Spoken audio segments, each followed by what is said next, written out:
जब तक रसूलुल्लाह सल्लल्लाहु अलैहि वसल्लम मक्का में थे तो कहीं भी किसी वाक़े में भी यहूदियों का जिक्र नहीं आता, लेकिन जैसे ही रसूलुल्लाह सल्लल्लाहु अलैहि वसल्लम मक्का से हिजरत करके मदीना गए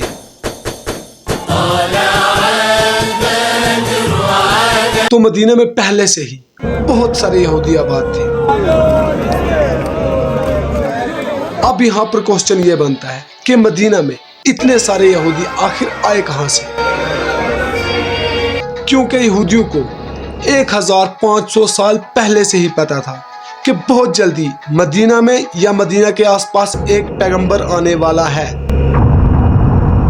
आज से तकरीबन 70 साल पहले फलस्तीन के 2 चरवाहे जो अपनी बकरियां चराने के लिए फलस्तीन के पहाड़ों पर लेके गए हुए थे, तो दूर से उन शेपर्ड्स को पहाड़ों में एक गार, एक केव दिखाई दी। तो वो उस गार के अंदर गए तो उस गार में उन्हें 2 जार्स मिले। उन्होंने इन जार्स को खोल कर देखा तो उनमें पुराने जमाने के कुछ पेपर्स और कुछ स्क्रोल्स पड़े हुए थे। उन अरबी शेपर्ड्स को कुछ समझ में नहीं आया कि ये क्या चीज हो सकती है, तो उन्होंने सोचा कि होगी बस कोई चीज, और वो पेपर्स उन्होंने थोड़े से पैसों के बदले में जाकर बाजार में बेच दिए। वहां से वो स्क्रोल्स किसी तरह अमेरिका के साइंटिस्ट के हाथ लग गए तो वो फौरन समझ गया कि ये यहूदियों की आसमानी किताब तौरात है, लेकिन ये किसी अजीब से स्टाइल से लिखी हुई थी और आज के जमाने की तौरात से बिल्कुल अलग थी।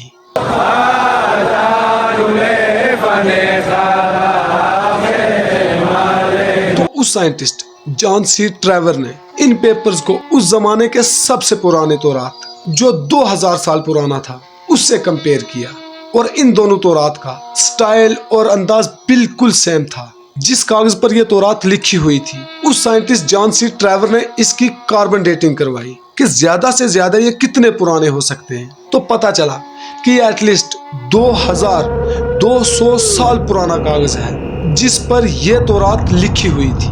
मतलब ये तौरात जो फलस्तीन के पहाड़ों से एक अरबी शेपर्ड्स को मिली, ये तौरात दुनिया की सबसे पुरानी तौरात में से एक है।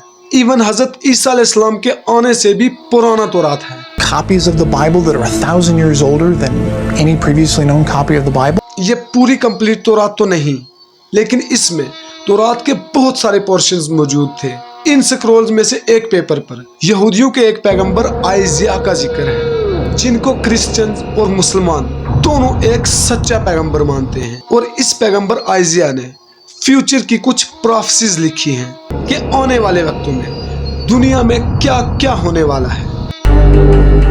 इस तौरात की पहली प्रोफेसी ये थी कि बख्ते नस्ल बेबीलोन का एक ताकतवर बादशाह जिसने हजारों साल पहले यहूदियों की बिल्कुल हिटलर की तरह तबाही फेर दी थी। इस तौरात की पहली प्रोफेसी ये है कि अभी तो बख्ते नस्ल हम पे बहुत जुल्म कर रहा है, लेकिन बहुत जल्दी एक शख्स इसकी हुकूमत को तबाह बर्बाद कर देगा और यहूदियों को उनके इलाके में वापस आबाद करेगा। यह प्रोफेसी इस तौरात से 300 साल पहले पूरी हो चुकी है, साइरस द ग्रेट की शक्ल में, जो ईरान के एक ताकतवर बादशाह था जिसको आज के मॉडर्न इस्लामिक स्कॉलर जुल्करनैन के नाम से जानते हैं। Actually, he was Cyrus. He was the king of Persia. जिसने याजूज माजूज को लोहे और तांबे की दीवार में कैद कर दिया था। इस तौरात की दूसरी प्रोफेसी की वजह से यहूदी मदीना में आकर रहने लगे। इस दुनिया के सबसे पुराने तौरात की प्रोफेसी कुछ इस तरह से है, देखो मेरा गुलाम वही एक है जिसकी मैं हमायत करूंगा, मैंने उसको चुना है और मैं उससे बहुत खुश हूँ। मैं अपनी रूह उसमें डालूंगा और वो दुनिया में इंसाफ कायम करेगा। जब तक वो दुनिया में इंसाफ कायम ना कर ले वो पीछे नहीं हटेगा। जजीरे उसकी शरीयत का इंतजार करेंगे। बहुत से लोग जो कैद में पड़े होंगे उनको कैद से निकालेगा। बहुत से लोग जो जहालत के अंधेरों में पड़े होंगे उनको जहालत के अंधेरों से निकाल कर लाएगा। और मैं बुतों को अपनी तारीफ खोने नहीं दूंगा। और जिन आबादियों में कैदार के लोग रहते हैं खुश हो जाए। कैदार, इसको याद रखना।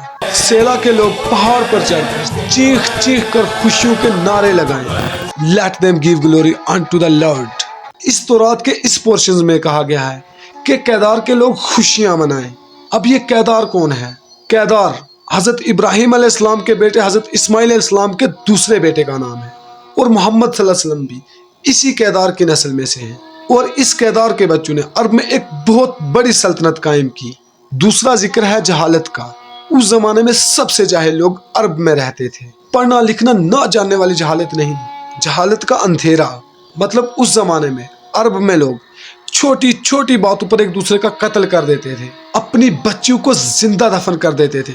ये जहालत थी। तीसरा जिक्र है कि बहुत सारे कैदियों को कैद से निकाल कर आजाद कर देगा। ये बात भी सबको पता है कि रसूलुल्लाह सल्लल्लाहु अलैहि वसल्लम ने हजारों कैदियों को कुरैश मक्का की गुलामी से निकाल कर उन्हें आजाद जिंदगी जीने का हक दिया, जैसे हजरत बिलाल रज़ी अल्लाह तआला अन्हु, हजरत अम्मार बिन यासर रज़ी अल्लाह तआला अन्हु। चौथा जिक्र है बुत्तों का। इस तौरात में अल्लाह ताला कहता है कि मैं बुत्तों को अपनी तारीफ खोने नहीं दूंगा।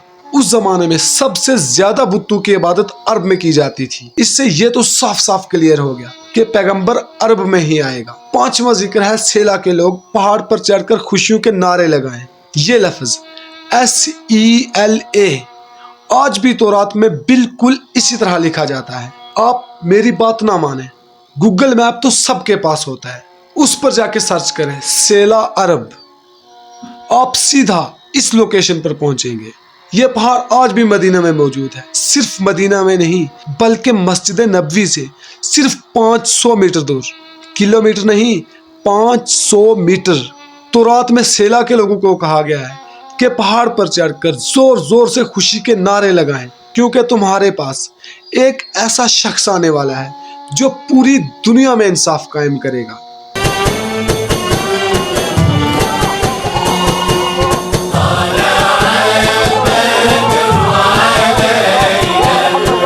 अब रही बात यहूदियों की, क्योंकि यहूदी तो अहले किताब थे। उनके पास आसमानी किताब तौरात थी जिसमें लिखा हुआ था कि बहुत जल्दी मदीना के आसपास एक पैगंबर आने वाला है।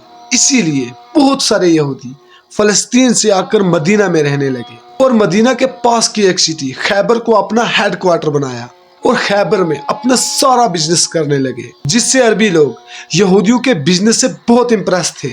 जैसे आज भी पूरी दुनिया यहूदियों के बिजनेस से बहुत ज्यादा इम्प्रेस है। आहिस्ता आहिस्ता बहुत सारे यहूदी मदीना में भरने लगे और मदीना के अरबियों और यहूदियों के दरमियान लड़ाइयाँ होने लगी। और हमेशा मदीना के अरबी को यहूदी कहा करते थे कि आज तो तुम लोग जो मर्जी कर लो, लेकिन बहुत जल्दी हमारा पैगंबर आएगा, फिर हम लोग तुमको छोड़ेंगे नहीं। और मदीना के अरबी हमेशा इस बात से डरते रहते थे कि वाकई कहीं इनका पैगंबर आके हमें खत्म ही ना कर दे। मदीना वालों को जनरेशंस एंड जनरेशंस ये बात बताई जा रही थी, जिसकी वजह से मदीना वालों को यकीन हो गया था कि बहुत जल्दी एक पैगंबर आने वाला है। इस सब के दरमियान अचानक मक्का से एक आदमी मदीना आया जिनका नाम था महसब बिन उमैर रज़ी अल्लाह तआला अन्हु। उन्होंने आकर मदीना के लोगों को इस्लाम की दावत दी और मदीना वालों को बताया कि मक्का में एक अरबी पैगंबर आया है जिसकी बात मक्का में कोई नहीं मानता। ये सुनकर मदीना वाले हैरान हो गए कि एक अरबी बोलने वाला पैगंबर, हो सकता है ये वही पैगंबर हो जिससे यहूदी हमें बार बार डराते रहते थे। तो मदीना वालों ने डायरेक्ट दुनिया में सबसे पहले इस्लाम कबूल कर लिया। उधर यहूदियों को इस बात का जब पता चला कि हमारा पैगंबर तो अरबियों में आ गया है, तो उन्होंने साफ इनकार कर दिया कि ये वो पैगंबर है ही नहीं। लेकिन कुछ यहूदियों ने फिर भी इस्लाम कबूल कर लिया और इस्लाम के लिए जान भी दी। और तौरात में जो मोहम्मद सल्लल्लाहु अलैहि वसल्लम के बारे में पहले से ही कहा गया था, ये भी यहूदी जो मुसलमान हो गए थे उन्होंने ही डिस्कवर किया।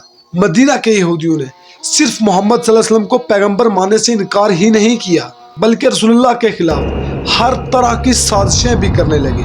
आखिरकार मुसलमानों ने जंग खैबर में यहूदियों को जड़ से उखाड़ कर फेंक दिया।